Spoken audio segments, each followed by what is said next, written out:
Mani oldimga bir kuni bir odam kirib aytdiki, odamlar ba'zida o'ylamasdan, bilmasdan gapirib qo'yadi-da. Men dedi shu hajga borsam dedi. Men u kishini oldin hajga borganini bilar edim. Men aytdimki, siz hajga borgansiz, hoj aka desam, ha to'g'ri, unda onam bilan birga boruvdim.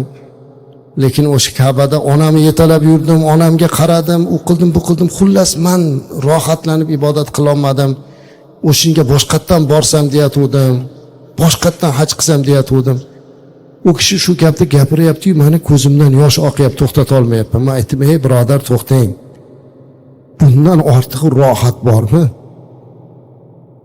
Ka'bani oldida onasini qo'lini ushlashdan ortiqroq rohat bormi? Ka'bani oldida otasini qo'lini ushlab duosini olishlikdan ortiqroq rohat bormi?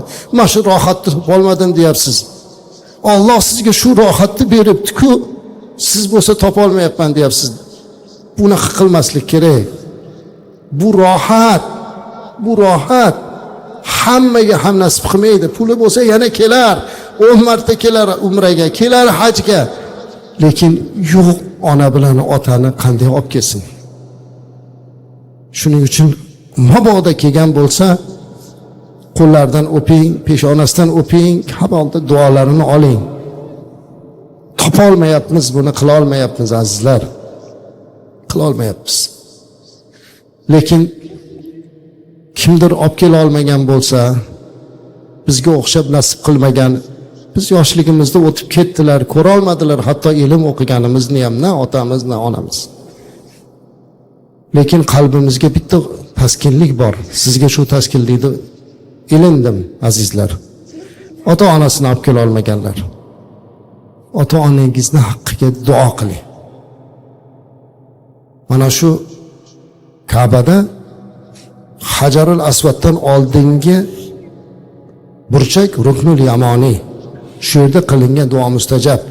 Uni to'g'risida qayerda bo'lsa ham, uzoqroqda turasizmi, o'sha yerda turib Ka'bada turib, Allohim, ana vujudimga sabab bo'lgan onam bo'lganlarda hozir yonimda turgan bo'lardilar.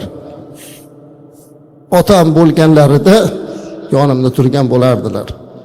Allohim, mana bugungi qilgan ibodatlarimdan ularni bahramand qilgin deb duo qiling.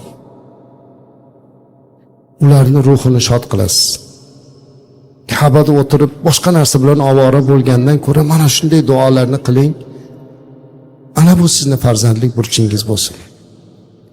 Allohim hammalarimizni, o'tganlarimizni rahmat qilsin ilohim. Alloh bizni farzandlarimizga biz topa olmagan baxtni bersin. Ka'bani oldida qo'limizni ushlab duoimizni olsinlar ilohim. Yurtdoshlarimiz ichida ota-onasini hajga olib kela olmayotganlar bo'lsa, Allohim ularni ham muvofiq qilsin va vatan ichida shunday xizmatni qilsinki, hajga olib kelganlardan ko'ra ko'proq savob bersin ularga. Otaning yuziga qarab o'tirish, ularga yaxshi nigoh bilan qarab o'tirishlik o'zi bitta katta savob deyilgan. Bolalar mana shu xizmatlarni qilib tursalar, inshaalloh undan da go'zal xizmat bo'ladi.